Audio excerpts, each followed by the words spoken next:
Hello friends, welcome to my YouTube channel. हम मुस्कान सावन and आज हम करेंगे क्लास 10th के ज्योग्राफी के चैप्टर एग्रीकल्चर के एमसीक्यूज। तो चलिए शुरू करते हैं हमारा आज का टॉपिक। तो हमारा फर्स्ट क्वेश्चन है, which one of the following is a rabi crop. निम्नलिखित में से कौन सी जो क्रॉप है वो रबी क्रॉप है। इसके ऑप्शन है राइस, मिलेट्स, ग्राम और कॉटन। तो इसका जो करेक्ट आंसर है वो हो जाएगा millets. So millets is a rabi crop. अब हम करते हैं हमारा question number second, Which of the following prices is announced by the government in support of a crop? किसी भी क्रॉप के लिए गवर्नमेंट के द्वारा कौन सा प्राइस जो है वो अनाउंस किया जाता है।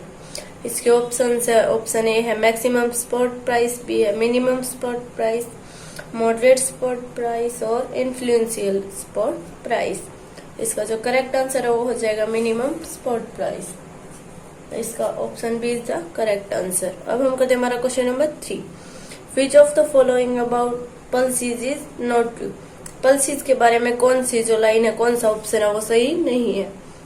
इसके ऑप्शन है help fixing nitrogen in soil, protein rich, restore soil fertility, a major export item.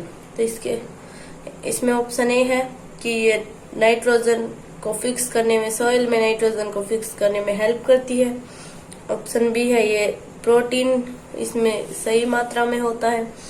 Third है ये सोयल की जो फर्टिलिटी होती है उसे रिस्टोर करती है। और जो फोर्थ है वो है मेजर एक्सपोर्ट आइटम। तो इसका ऑप्शन डी है वो हो जाएगा करेक्ट आंसर। अब हम करते हैं हमारा क्वेश्चन नंबर 4। हमारा क्वेश्चन नंबर 4 है, Punjab Haryana are rice surplus states because. Punjab और हरियाणा है वो राइस सरप्लस स्टेट्स क्यों है। इसके ऑप्शन है rainfall is more than 100%, it is not the staple diet of people, they are the leading producers और they only grow rich rice throughout the year. इसके option A है कि यहाँ पर पंजाब हरियाणा में जो रेनफॉल है वो 100 सेंटीमीटर से ज्यादा होती है।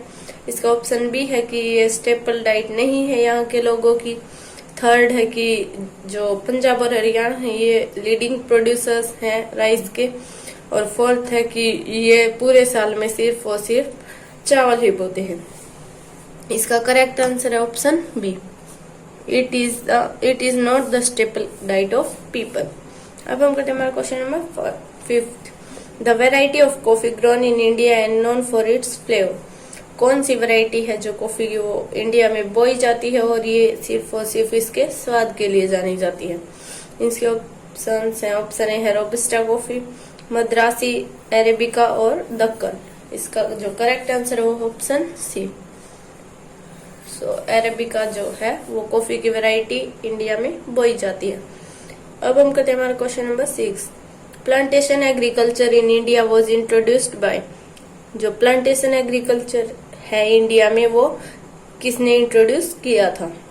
इसके ऑप्शन है मल्टीनेशनल कंपनीज, इंडस्ट्रियलिस्ट, चाइनीज और कॉलोनियल पावर्स। तो इसका जो करेक्ट आंसर है वो है चाइनीज। अब हम करते हैं हमारा 7th question, coffee was brought from which of the following countries to India. India में कॉफी कौन सी कंट्रीज के द्वारा लाई गई थी। इसके ऑप्शंस हैं ब्राजील, यमन, चिली और यूनाइटेड किंगडम। इसका करेक्ट आंसर है ऑप्शन बी, इंडिया में कॉफी जो यमन नाम का देश है उससे। अब हम करते हैं हमारा question 8, how much of India's population is engaged in agricultural activities. Agricultural activities जो हैं उनमें इंडिया की कितनी पॉपुलेशन जुड़ी हुई है। इसके ऑप्शन है 2/3, हाफ, 1/3 और ऑलमोस्ट ऑल। तो इसका करेक्ट आंसर है ऑप्शन ए। सो इंडिया की जो 2/3 पॉपुलेशन है वो एग्रीकल्चरल एक्टिविटीज से जुड़ी हुई है। अब हम करते हैं हमारा 9th question, what has been the main dependency of primitive farming. जो प्रिमिटिव फार्मिंग है वो मेनली किस पर डिपेंड होती है। तो इसके ऑप्शंस है monsoon, labour, suitability of other environment और टेक्निकल। तो इसका जो करेक्ट आंसर है वो है मॉनसून। तो जो प्रिमिटिव फार्मिंग होती है वो सिर्फ और सिर्फ मेनली मॉनसून पर ही डिपेंड होती है। अब हम कहते हैं हमारा 10th question, which state is known for growing T. चाय उगाने के लिए कौन से स्टेट को जाना जाता है कि इसमें सबसे ज्यादा चाय बोई जाती है, चाय उगाई जाती है। इसके ऑप्शन हैं असम, शिलोंग, मेघालय और सिक्किम। तो इसका जो करेक्ट आंसर वो है ऑप्शन ए, असम। अब हम करते हैं हमारा 11th question. The second largest producer of groundnut is, जो ग्राउंडनट है मूंगफली उसका सेकंड लार्जेस्ट प्रोड्यूसर कौन है? इसके ऑप्शन है गुजरात, आंध्र प्रदेश, तमिलनाडु और केरल। तो इसका जो करेक्ट आंसर है वो है Andhra Pradesh. So Andhra Pradesh is the second largest producer of groundnut. अब हम करते हैं हमारा 12th question. Slash and burn agriculture is also called, slash and burn agriculture है उसका दूसरा नाम क्या है या फिर इसे किस नाम से जाना जाता है? इसके ऑप्शन है shifting agriculture, intensive agriculture, commercial agriculture और नन ऑफ द अबव। तो इसका करेक्ट आंसर है शिफ्टिंग एग्रीकल्चर, ऑप्शन ए।